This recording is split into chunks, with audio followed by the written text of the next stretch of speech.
Hello बच्चों, कैसे हैं आप लोग। आई होप कि आप बहुत अच्छे होंगे, शानदार होंगे, ज़बरदस्त होंगे। और आज हम देख लेते हैं BSc 6th semester zoology paper second ecology, ethology, environmental science and wild life के वो सारे के सारे most important multiple choice question जो इस साल एग्जाम पेपर में आने वाले हैं।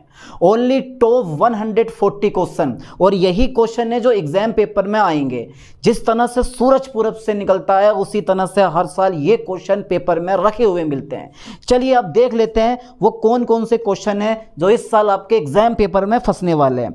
Okay sir, okay. अच्छा, क्वेश्चन मेरे पास फर्स्ट है, लाइन पे ध्यान देना बेटे, लाइन पे ध्यान देना। क्वेश्चन मेरे पास फर्स्ट है, सिन इकोलॉजी क्या है? जल्दी बताओ फास्टली, सिन इकोलॉजी क्या है? ए नंबर है व्यक्तिगत जीवों का अध्ययन, बी नंबर है आबादी का अध्ययन, एंड सी नंबर है समुदाय का अध्ययन, एंड डी नंबर है पारिस्थितिक तंत्र का अध्ययन।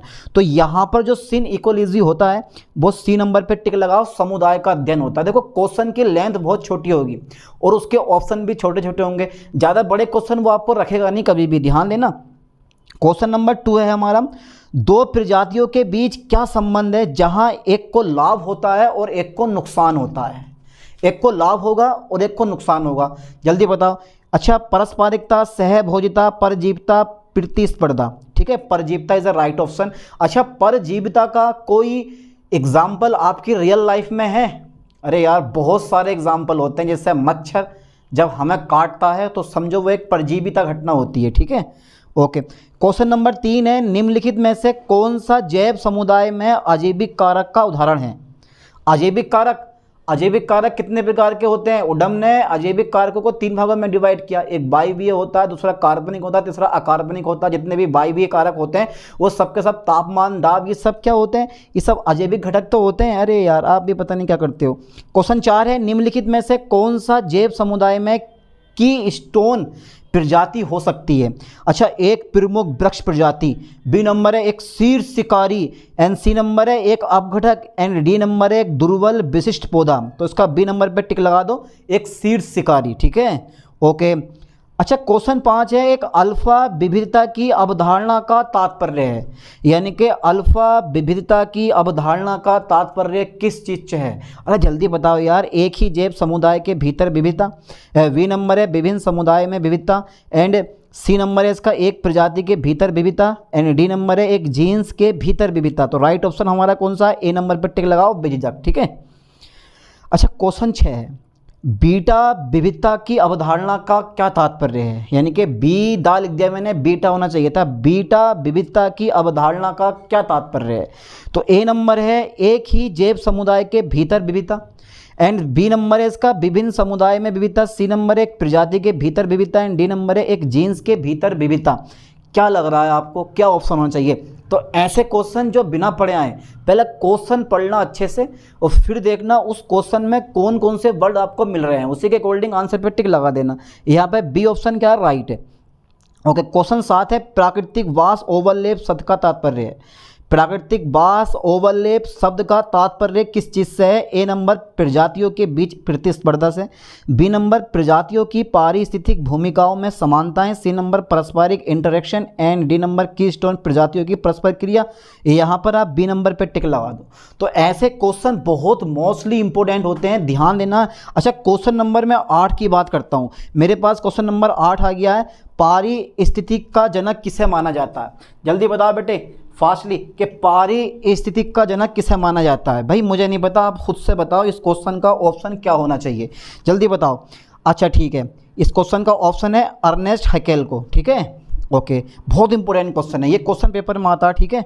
अच्छा ये बताओ, क्वेश्चन नंबर 9, किस जैव समुदाय में पोषी संरचना की अवधारणा का तात्पर्य है? ए नंबर एक ग्रेडियंट के साथ प्रजातियों का वितरण, बी नंबर प्रजातियों की उनके आहार संबंधों के आधार पर व्यवस्था, एंड सी नंबर है प्रजातियों की प्रजनन विधियां, एंड डी नंबर है शिकारी और शिकार के बीच इंटरेक्शन। शिकारी, भक्षी और भक्षक, ये सब आपने पढ़ रखा है। अरे आप तो टॉपर हो यार, क्यों नहीं पढ़ा होगा? बी नंबर पर टिक लगा दो। चलिए क्वेश्चन नंबर हम 10 देख लेते हैं।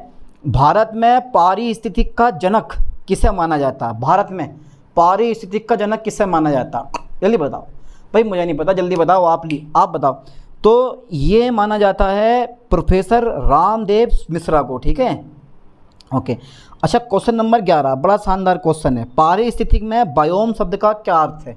बायोम क्या होता है? बायोम। अरे यार बायोम शब्द का मतलब नहीं पता, तो यही तो पूछा है कि पारिस्थितिक में बायोम शब्द का क्या अर्थ है।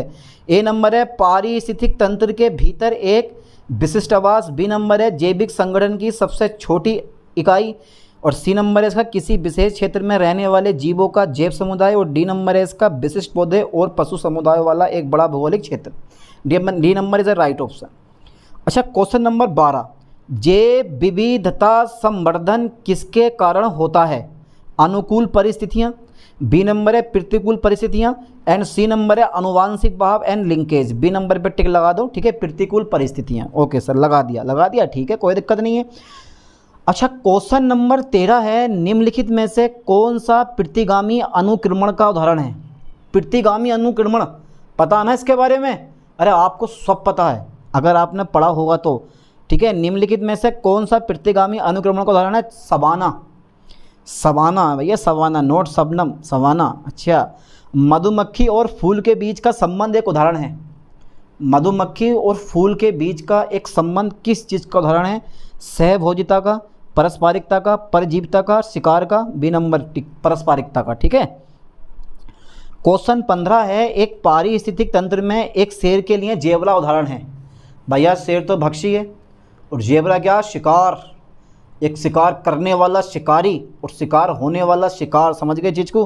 तो यहाँ शिकार का है, ठीक है। ये तो आप बड़ी आसानी से टिक लगा सकते हो, सिंपल सा क्वेश्चन है। अगर ये भी टिक ना लगे तो कोई बात ना है, आगे पढ़ते हैं। क्वेश्चन 16 है, ऑटो इकोलॉजी का अध्ययन से संबंधित है, यानी कि ऑटो इकोलॉजी का अध्ययन किस चीज़ से संबंधित है? प्रजातियों के बीच इंटरेक्शन से, एक जैव समुदाय के इंटरेक्शन से, एक ही प्रजाति के जीव से, एंड डी नंबर है पारिस्थितिक तंत्र की गतिशीलता से। राइट ऑप्शन सी नंबर पर टिक लगा दो, एक ही प्रजाति के जीव से। Okay sir. अच्छा MSU वालों का पेपर 24 को है, ठीक है, तो इस लेक्चर को अच्छे से तैयार कर लेना, ठीक है। बहुत सारे क्वेश्चन इसमें से मिलने वाले हैं आपको, ठीक है, बहुत सारे क्वेश्चन मिलेंगे इनमें से। बाकी अपना मॉडल पेपर से प्रिपेयर करना। ओके क्वेश्चन 17 है, पृथ्वी पर जलवायु का मुख्य चालक क्या है? पृथ्वी पर जलवायु का मुख्य चालक क्या है? आय हाय क्वेश्चन बड़ा दमदार है। पृथ्वी पर जलवायु का मुख्य चालक क्या? अरे यार वायुमंडलीय दबाव, सौर विकिरण, हवा का पैटर्न, महासागरीय धाराएं। तो बेटा बी नंबर पर टिक लगा दो, सौर विकिरण, ठीक है। अच्छा क्वेश्चन 18 है, ग्रीन हाउस प्रभाव मुख्य रूप से किसकी सांद्रता से प्रभावित होता है? इस बार बीएड के एग्जाम पेपर में ये क्वेश्चन पूछा गया सेकेंड ईयर में, ग्रीन हाउस प्रभाव पर टिप्पणी लिखिए, ठीक है। तो चलो देखते हैं भैया कौन सा ऑप्शन है इसका राइट। कार्बन डाइऑक्साइड की वजह से ये होता है, और जहाँ भी आपको मिले ना कार्बन डाइऑक्साइड या मेथेन लगा दो। Okay sir, okay. Question number 19 है, एडेफिक कारकों का संबंध है। भैया एडेफिक कारकों का संबंध किस चीज़ से है? मिट्टी से है, मिट्टी से उत्पन्न हुआ है और मिट्टी में मिल जाना, वो वाला हिसाब तो नहीं है कहीं। तो भैया ए नंबर पे टिक लगा दो, मिट्टी से। Okay sir. अच्छा क्वेश्चन 20 है, किस मिट्टी के कण आकार में सबसे छोटे कण होते हैं? अरे बालू, गाद, चिकनी मिट्टी, दोमट मिट्टी, चिकनी मिट्टी। चिकनी मिट्टी है ना, तो सिंपल सी बात है यार, तो यहाँ पर क्या होंगे, मिट्टी के जो कण होंगे वो बहुत छोटे छोटे होंगे, ठीक है। अच्छा क्वेश्चन 21 है, किस मिट्टी में जल धारणा क्षमता न्यूनतम होती है? यानी कि जल धारण क्षमता न्यूनतम होती है। यार बालू जो होती है ना, बालू देखा आपने, इधर आप हरियाणा में चले जाओ, राजस्थान में चले जाओ, यहाँ पे बालू की मात्रा ज़्यादा होती है, फसलें कम होती है, वहाँ पे मट्टी कैसी होती है, बालू वाली होती है। का देखा ना रेतीला खेत, कभी कभी देखा होगा आपने, पानी दे दोगे, थोड़ा बहुत पानी जो एक्सेस करेगा वो, उसके बाद 1-2 दिन में फसल ख़राब बिल्कुल होती नहीं है, फसलें बहुत कम ना के बराबर होती हैं। तो यहाँ पर आप टिक लगा दो, बालू। क्वेश्चन नंबर 22 है, इकोसिस्टम शब्द किसके द्वारा दिया गया था या गढ़ा गया था? एजी टेंसल द्वारा, ठीक है, एजी टेंसले द्वारा, ठीक है। अच्छा क्वेश्चन 23 है, बड़ा शानदार क्वेश्चन है, बड़ा ज़बरदस्त क्वेश्चन है। किसी पारिस्थितिक तंत्र में अपघटक की क्या भूमिका? अपघटक क्या चीज़ है? ये जैविक घटक का एक एग्जाम्पल है। जैविक घटक में क्या क्या चीज़ें आती हैं, जल्दी बताओ फास्टली। एक तो सबसे पहले उत्पादक आते हैं, उपभोक्ता आते हैं, फिर बाद में क्या आते हैं, अपघटक आते हैं, ठीक है। तो उसने पूछा कि किसी पारिस्थितिकी तंत्र में अपघटक की क्या भूमिका? सूर्य के प्रकाश को ऊर्जा में बदलना। अरे हटाओ, जो राइट ऑप्शन है वो लगा दो, जल्दी बताओ। सूर्य के प्रकाश को ऊर्जा में परिवर्तित करना, या कार्बनिक पदार्थों को तोड़ना और पोषक तत्वों का पुनःचक्रण करना। तापमान को नियंत्रित करना या फिर ऑक्सीजन उत्पन्न करना। इसका B number is the right option, ठीक है, कार्बनिक पदार्थों को तोड़ना। क्वेश्चन नंबर 24 है, आपको किस पोषी स्तर में शाकाहारी जीव मिलेंगे? प्राथमिक पोषी स्तर में, तो प्राथमिक उपभोक्ता, ये राइट है बिल्कुल, ए नंबर, ठीक है। ओके, क्वेश्चन नंबर 25 है, किस पारिस्थितिकी तंत्र में सबसे अधिक जैव विविधता पाई जाती है? यानी कि जीवों की विविधता सबसे अधिक किस पारिस्थितिकी तंत्र में पाई जाती है? उष्णकटिबंधीय वर्षावन में, ठीक है। ओके, अच्छा, क्वेश्चन नंबर 26 है, वायुमंडल में ओजोन परत का मुख्य कार्य क्या है? यार वायुमंडल में ओजोन परत का मुख्य कार्य क्या होता है? ओजोन परत कहाँ होती है? समताप मंडल में होती है, पृथ्वी से 20 किलोमीटर ऊपर। तो हानिकारक परावैंगनिक किरणों को पृथ्वी पर आने से रोकती है ये, ठीक है, बी नंबर पे टिक लगा दो। ये तो लगभग सभी को पता होता है, और ऐसे क्वेश्चन एग्जामिनर जबरदस्ती रखता है ताकि आप इतने क्वेश्चन वो ईजी आपसे दे देगा, ताकि आप जो है जितने भी क्वेश्चन आपके दे रहे पास होने लायक हों उसके हिसाब से वो क्वेश्चन आपको दे देगा, ठीक है। अच्छा, क्वेश्चन नंबर 27 है, निम्नलिखित में से कौन सी गैस ग्रीन हाउस गैस है? कौन सी ग्रीन हाउस गैस है? Oxygen, nitrogen, carbon dioxide, hydrogen. तो बेझिझक green house gas carbon dioxide होती है। ओके, अच्छा, क्वेश्चन 28 है, पारिस्थितिक तंत्र में फास्फोरस चक्र की प्राथमिक भूमिका क्या है? पारिस्थितिक तंत्र में फास्फोरस चक्र की प्राथमिक भूमिका क्या है? अच्छा, डीएनए और आरएनए का संश्लेषण करना, ठीक है। ओके, क्वेश्चन नंबर 29 है, निम्नलिखित में से कौन सा पारिस्थितिकी तंत्र में एक अजैविक कारक है? बता दिया मैंने पीछे, तापमान, ठीक है। बाकी पौधे, पशु, कवक, ये सब क्या जैविक होते हैं, इनके अंदर जीव जान होती है। लेकिन हमारा जो तापमान है ना, वो कौन सा घटक होता है? वो अजैविक घटक होता है, ठीक है। अच्छा, क्वेश्चन नंबर 30 है, निम्नलिखित में से कौन सा की स्टोन प्रजाति का उदाहरण है? तो की स्टोन प्रजाति का जो भेड़िया होता है ना, वो उदाहरण होता है, ठीक है।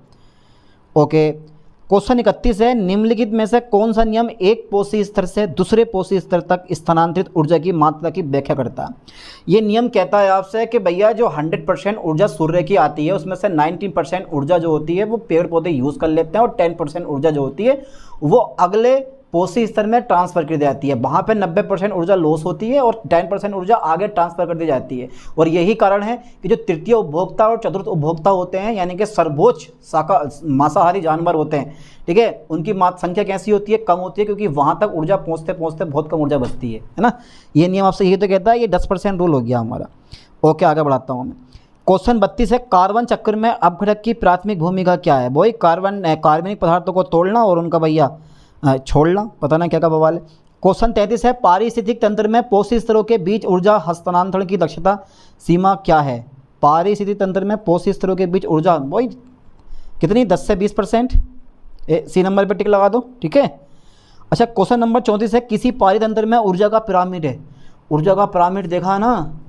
अरे यार, आपने ऊर्जा का पिरामिड नहीं पढ़े आपने?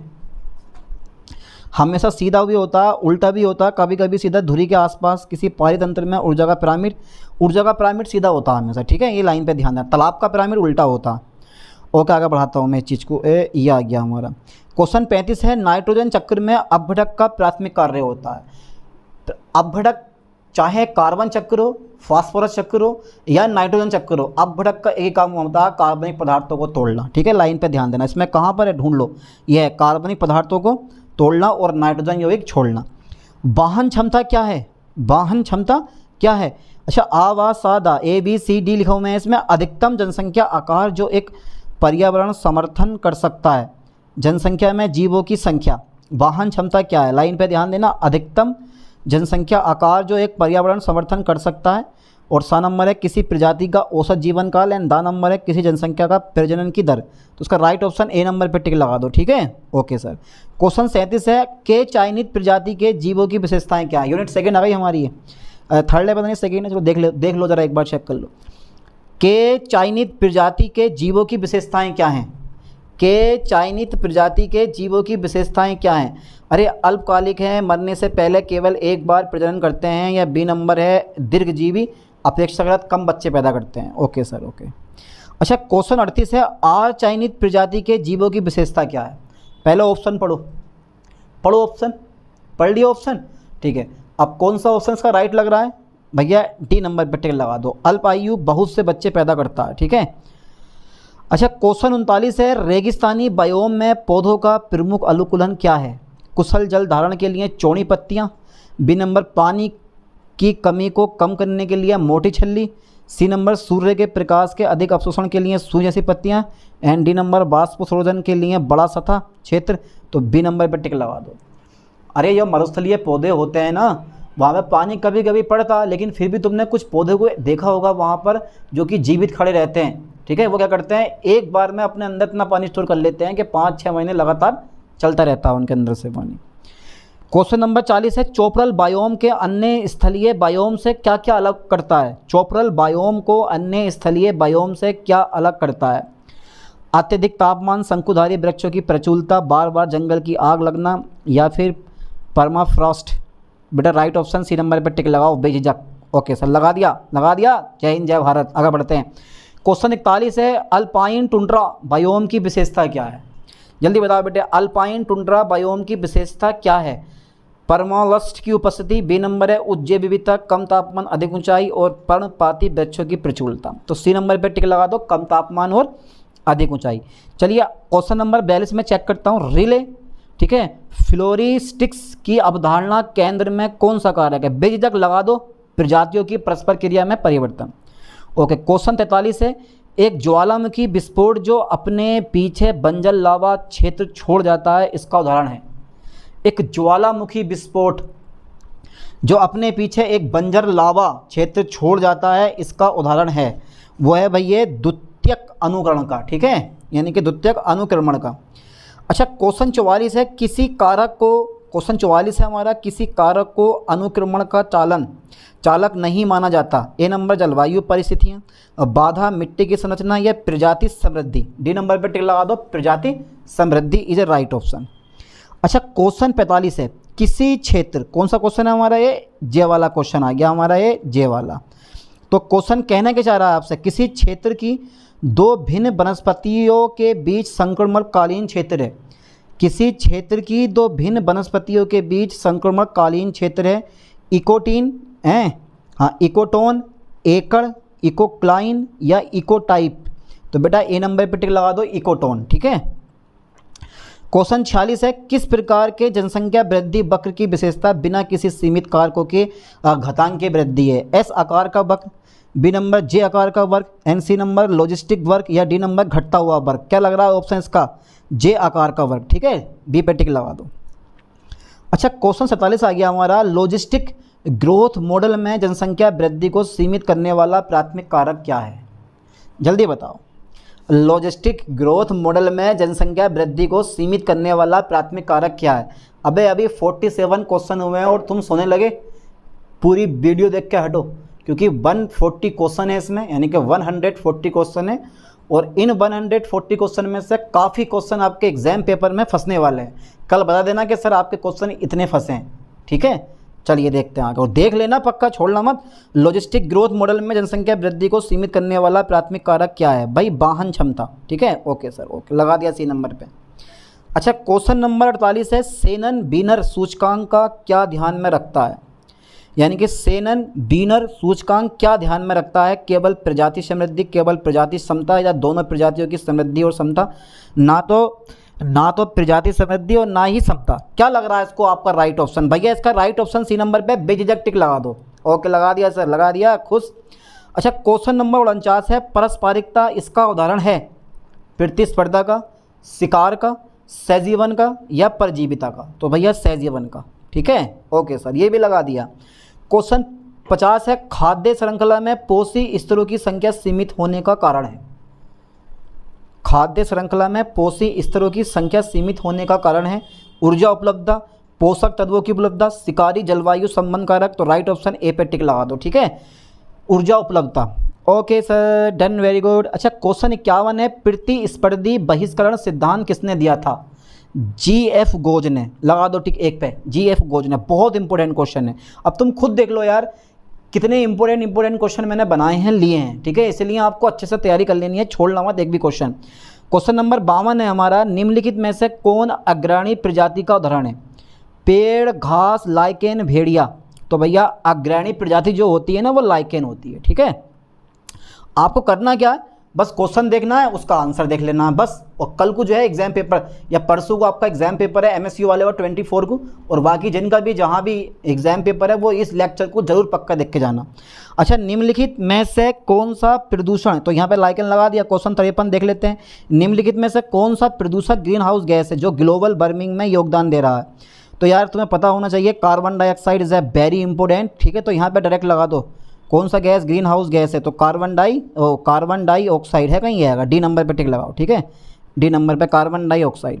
अच्छा क्वेश्चन, कौन सा प्रदूषक आमतौर पर झीलों और नदियों में यूट्रोफिकेशन से जुड़ा होता है? लेड, पारा, फास्फोरस, रेडोन, कौन सा प्रदूषक? तो फास्फोरस जुड़ा होता है, ठीक है, ओके सर। अच्छा क्वेश्चन 15 है, स्मोक शब्द गढ़ने वाला पहला वैज्ञानिक कौन थे? स्मोक शब्द देने वाले पहले वैज्ञानिक कौन थे? डॉक्टर हेनरी एंटोनी थे, ठीक है, लगा दो टिक, डॉक्टर हेनरी एंटोनी। अच्छा क्वेश्चन 56 है, निम्नलिखित में से कौन सा द्वितीयक वायु प्रदूषक है? द्वितीयक वायु प्रदूषक, अब पता होना चाहिए ना आपको यार, प्राथमिक वायु प्रदूषक क्या होते हैं, द्वितीयक वायु प्रदूषक क्या होते हैं। तो भैया निम्नलिखित में से कौन सा द्वितीयक वायु प्रदूषक है? ओजोन, सी नंबर पर टिक लगाओ। अच्छा ओके, क्वेश्चन 57 है, अम्लीय वर्षा का प्राथमिक कारण क्या है? अम्लीय वर्षा का प्राथमिक कारण क्या है भैया? औद्योगिक उत्सर्जन से कार्बन डाइऑक्साइड गैस और सल्फर डाइऑक्साइड गैस, ठीक है, ये सारी गैसें जो होती हैं ना वो कहाँ मिल जाती हैं? वायुमंडल में मिल जाती हैं और आपस में क्रिया करके एसिड का निर्माण करती हैं, और वो अम्ल के रूप में, यानी कि वर्षा अम्ल बन जाता है एसिड, और वो वर्षा के रूप में मिलता है और पृथ्वी पर आ गिरता है, जिससे फसलों को, इंसानों को नुकसान होता है। ये सबको पता होना चाहिए इसके बारे में, अम्लीय वर्षा के बारे में, औद्योगिक उत्सर्जन, ठीक है, ओके। क्वेश्चन नंबर 58 है हमारा, निम्नलिखित में से कौन सी गैस अम्लीय वर्षा के निर्माण में योगदान देती है? सल्फर डाइऑक्साइड, ठीक है, इज अ राइट ऑप्शन।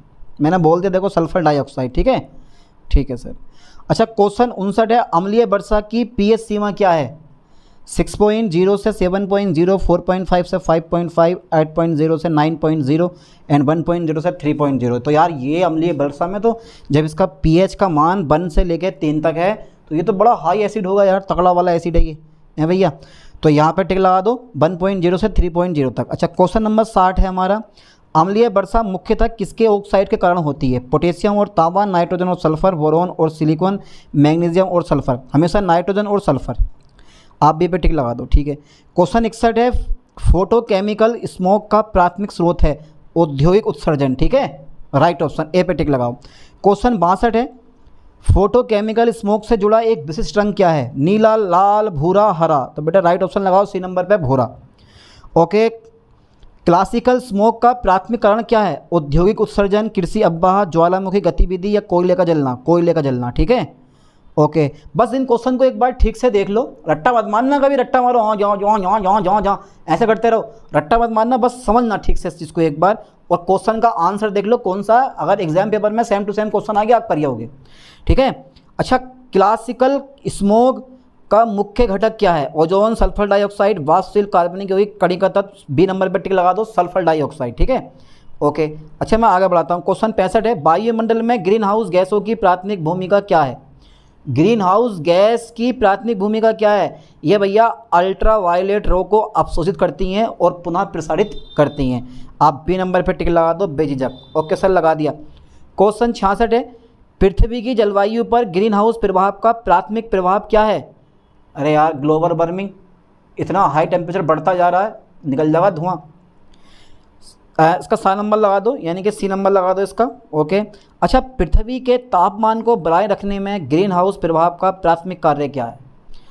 ठीक है, नहीं ग्रीन हाउस प्रभाव का प्राथमिक कार्य क्या है तापमान को बनाए रखने के लिए? तो तापमान में वृद्धि, परावैंगनी विकिरण का विनिमय, वातावरण का ठंडा होना, गृह को गर्म रखने के लिए उष्मा को फंसाना। D number is the right option, ठीक है। क्वेश्चन 68 है, निम्नलिखित में से कौन सा प्राथमिक वायु प्रदूषक है जो सीधे वायुमंडल में छोड़ा जाता है? यार निम्नलिखित में से कौन सा प्राथमिक वायु प्रदूषक है जो सीधे वायुमंडल में जाता है छोड़ा? जल्दी बताओ। अरे भाई द्वितीयक कण, वाष्पशील कार्बनिक यौगिक, C carbon monoxide, D number ozone, C number पे टिक लगा दो, C number is the right option, ठीक है, ओके सर, ओके। अच्छा क्वेश्चन नंबर 69 है, ओजोन परत किसको अवरुद्ध करने के लिए मुख्य रूप से उत्तरदायी है? परावैंगनी विकिरण को, अच्छा, पृथ्वी के वायुमंडल के किस क्षेत्र में ओजोन परत पाई जाती है? समताप मंडल में। ठीक है, आगे बढ़ाते हैं। क्वेश्चन 71 है हमारा, समुद्र तल पर ग्लोबल वार्मिंग का क्या परिणाम है? समुद्र तल पर ग्लोबल वार्मिंग का क्या परिमाण है? तो उसका जो लेवल है वो बढ़ गया, तो आप लिख दो समुद्र के स्तर में वृद्धि। ठीक है, ओके। अच्छा, क्वेश्चन नंबर 72 हमारे पास है, वायुमंडल में बढ़े हुए कार्बन डाइऑक्साइड स्तर पर प्राथमिक स्रोत क्या है?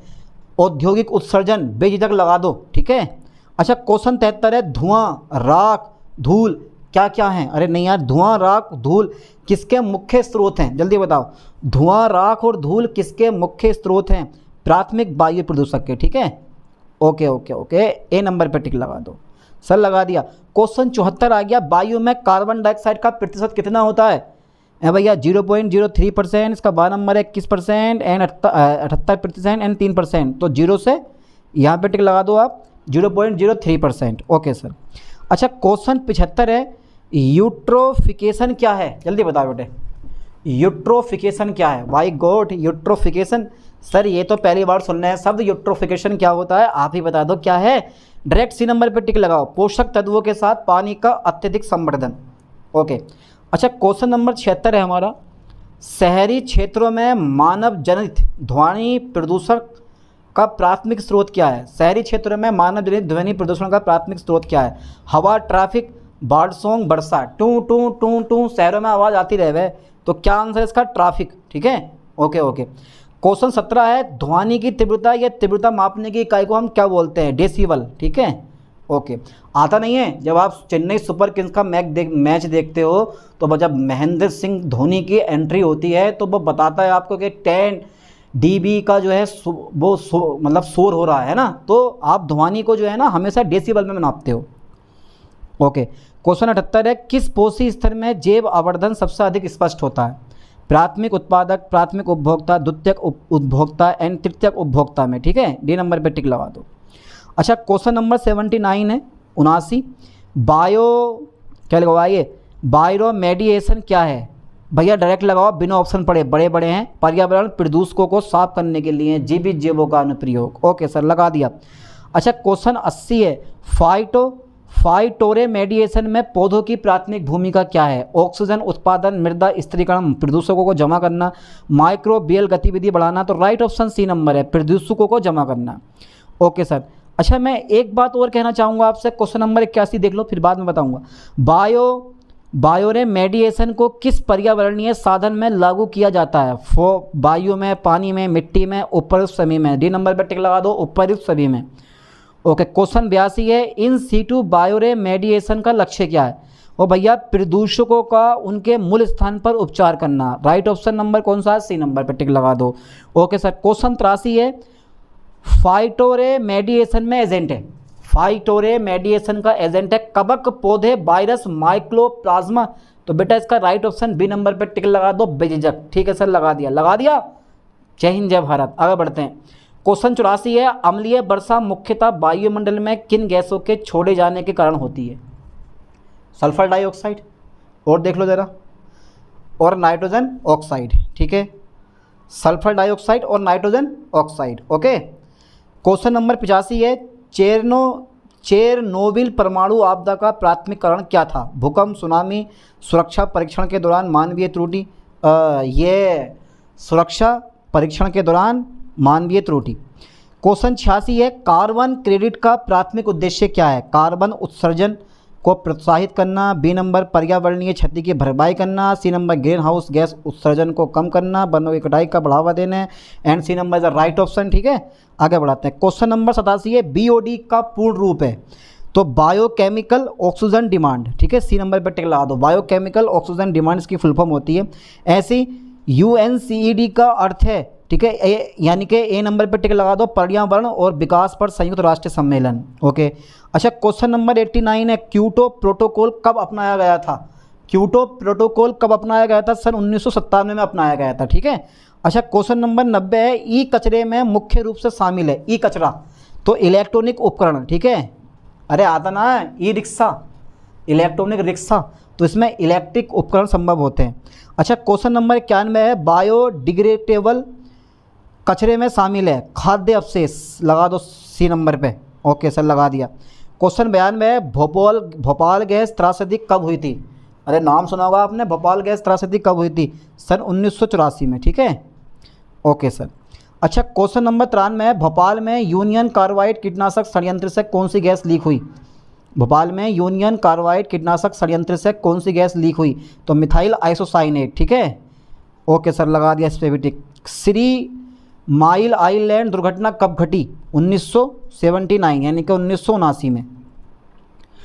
अच्छा क्वेश्चन 95 है, 3 माइल आइलैंड दुर्घटना अमेरिका के किस राज्य में हुई? 3 माइल आइलैंड दुर्घटना अमेरिका के किस राज्य में हुई? यार ये क्वेश्चन अगर आपने पढ़ रखा होगा तो आप टिक बिल्कुल सही लगाओगे, और नहीं पढ़ा होगा तो फिर वही धूल में लठ लगने वाला है। तो पेंसिल्वेनिया, ठीक है। ओके क्वेश्चन 96 है, ठीक है, चेरनोबिल आपदा कब घटित हुई? चेरनोबिल आपदा कब घटित हुई? 1986 में, ठीक है। Okay sir. अच्छा चेरनोबिल आपदा किस देश में हुई?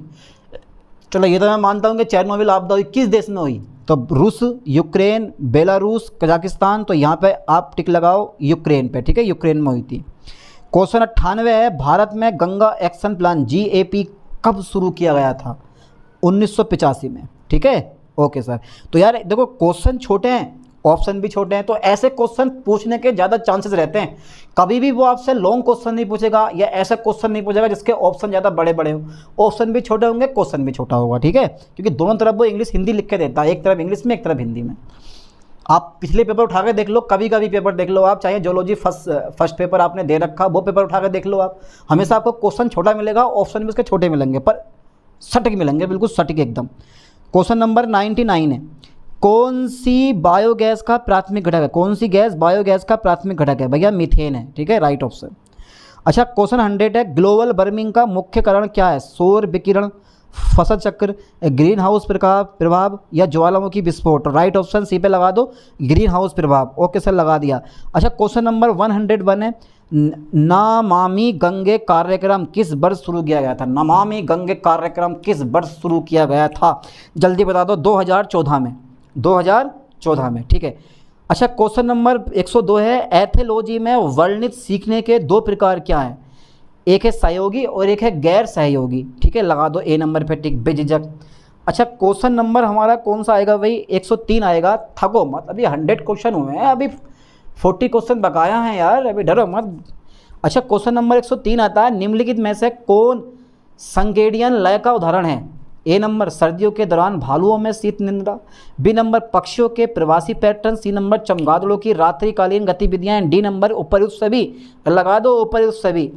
अच्छा क्वेश्चन नंबर 104 आ गया, संकेतों का उपचार करके संचार करने की जानवरों की क्षमता को क्या कहा जाता है? संकेतों का उपचार करके, अरे उपयोग करके, संकेतों का उपयोग करके संचार करने की जानवरों की क्षमता को क्या कहते हैं?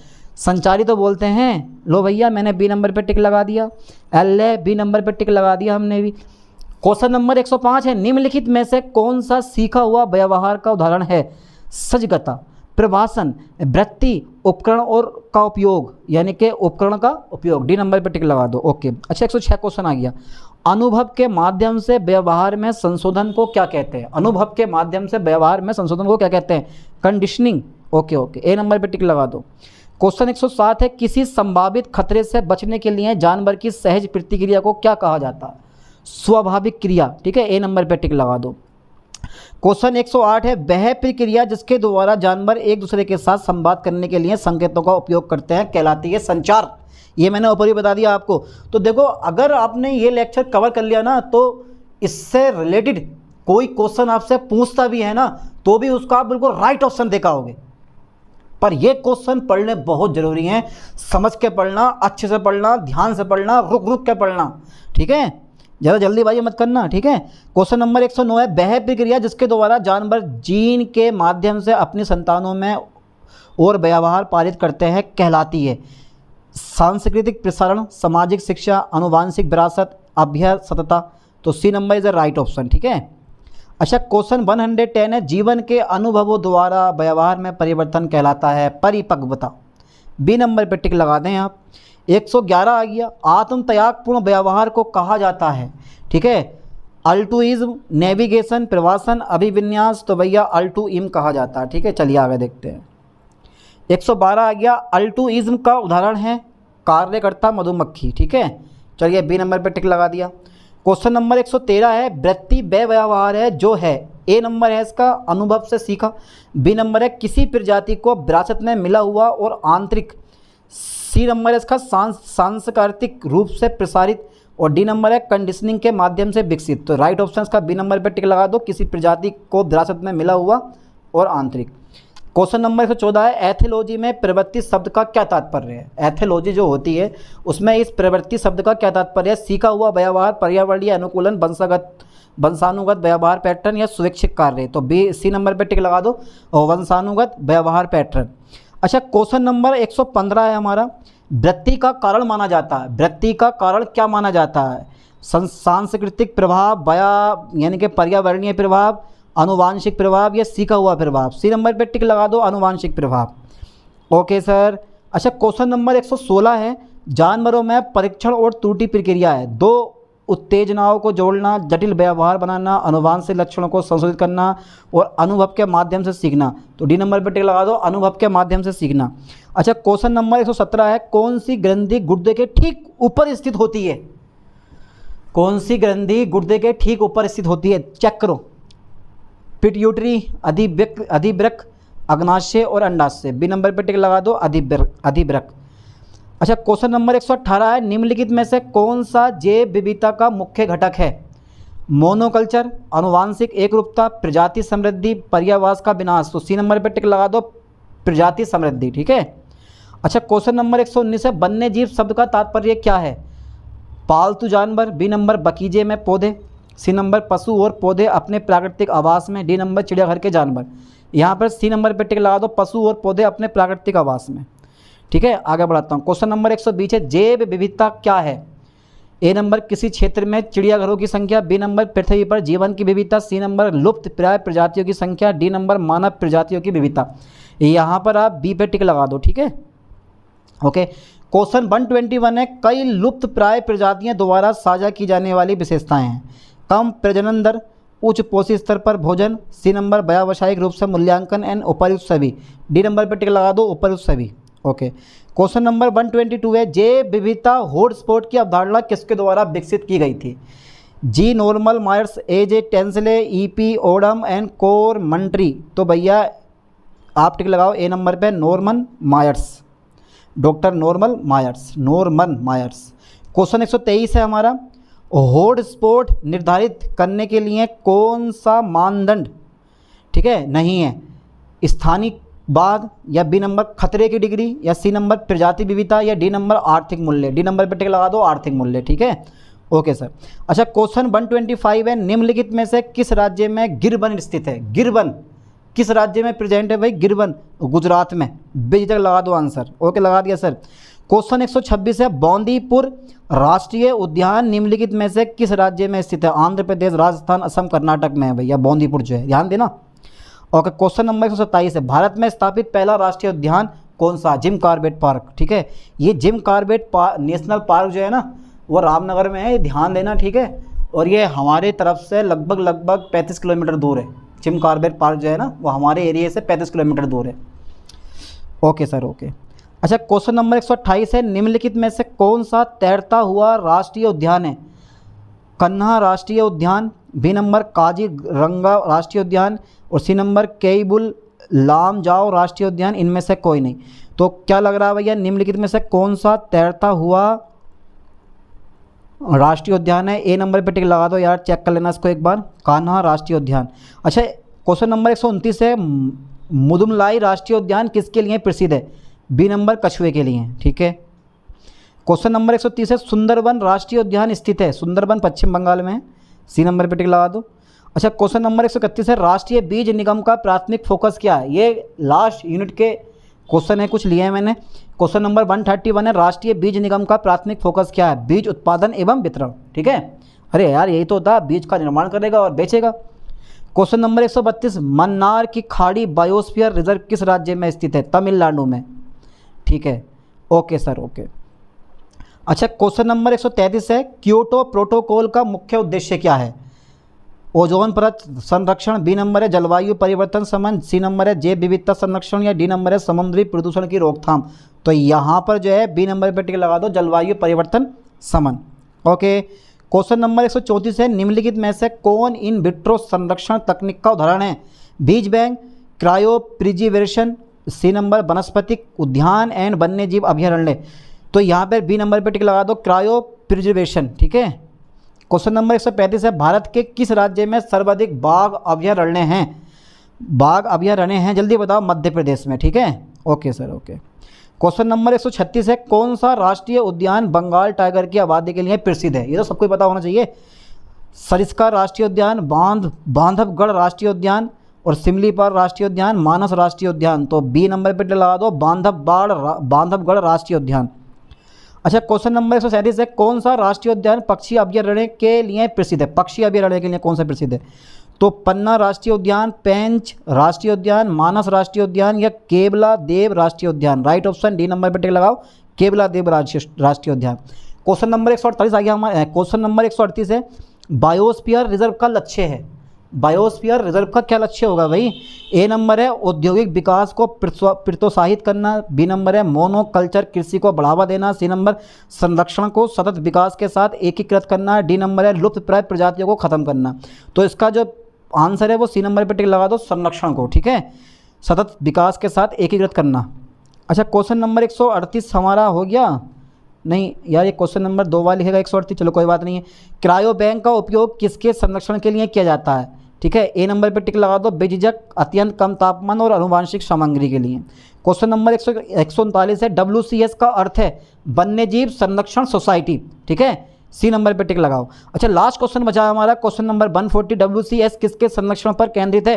केवल पालतू जानवर, केवल समुद्री पारिस्थितिक तंत्र, वन्य जीव और उनके आवास, और डी नंबर है कैद में विदेशी प्रजातियां। सी नंबर पर टिक लगाओ, वन्य जीव और उनके आवास। तो इस तरह से हमने इस लेक्चर में, यानी कि इस वीडियो में हमने 140 क्वेश्चन कवर करें। आई होप कि इन 140 क्वेश्चन में से आपके अधिकांश क्वेश्चन फंसने वाले हैं, तो कोई भी क्वेश्चन मत छोड़ना। पेपर से पहले इस वीडियो को अच्छी तरह से देख कर जाना और ये समझ लेना कि यार यही क्वेश्चन पेपर में फंसेंगे। ठीक है, चलिए मिलते हैं नेक्स्ट वीडियो में नेक्स्ट लेक्चर के साथ। थैंक्स।